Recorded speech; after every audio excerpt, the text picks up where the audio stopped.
Sa atin namang showbiz, usap-usapan sa mga social media platform ang childhood best friends na sila Leon Barreto at Katseye leader na si Sofia La Forteza na may something going on.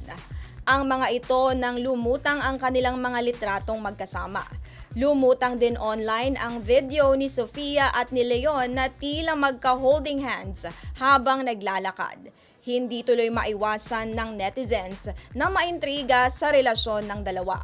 Makikita pa sa Instagram post ni Leon ang kanilang pagsalubong sa bagong taon kasama ang mga taong he loves the most habang nakaakbay sa international pop star. Ikinagulat naman ito ng mga fanay at lalong lumakas ang kanilang mga espekulasyon na sa halip na best friend forever ay boyfriend forever umano ni La Forteza ang internet celebrity. Sa kabila ng mga komentong ito, wala namang opisyal na pahayag ang dalawa ukol sa mga usaping ito.